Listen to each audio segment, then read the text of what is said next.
Xalq banki tomonidan xalqaro ekspertlar ishtirokida joylarda o'quv seminarlari, trening mashg'ulotlari tashkil qilinmoqda. Maqsad organik mahsulotlar yetishtirish, jahon bozoriga chiqish uchun xalqaro sertifikatlarni olish bo'yicha dehqon va fermerlarga kerakli ma'lumotlarni berish, so'nggi talablar va xalqaro standartlarni yetkazish. Hozir shu haqda.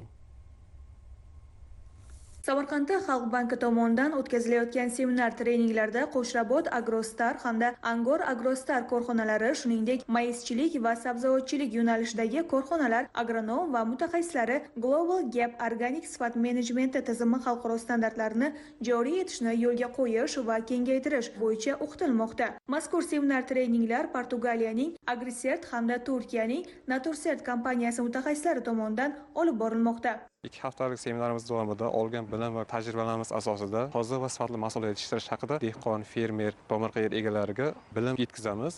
Seminar treninglar doirasida Qo'shrabot va Ishtixon tumanlarida dehqon, fermer va tomorqa yer egalari bilan uchrashuvlar ham o'tkazildi. Uchrashuvlar davomida xalqaro va mahalliy ekspertlar organik mahsulotlar, xususan mayiz yetishtirishni tuproq ishlaridan to jahon bozorigacha olib chiqish mexanizmlari, uzumchilik va mayizchilikni rivojlantirishda ilm-fan va xalqaro tajribalarni joriy etish yuzasidan zarur tavsiyalar berishdi.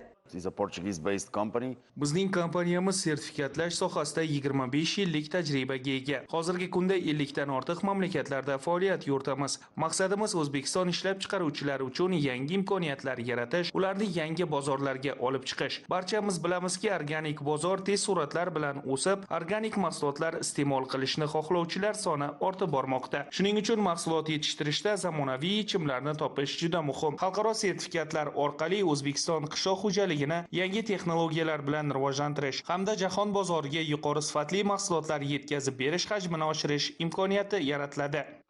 Shuni aytish kerakki, Xalq banki tomonidan tashkillashtirilgan seminar trening yakunida ishtirokchilarga 3 ta xalqaro standartlar bo'yicha yetishtiruvchi va qayta ishlovchi korxonalar bilan ish olib borish vakolatini beruvchi hamda xalqaro darajada qabul qiluvchi sertifikatlar beriladi.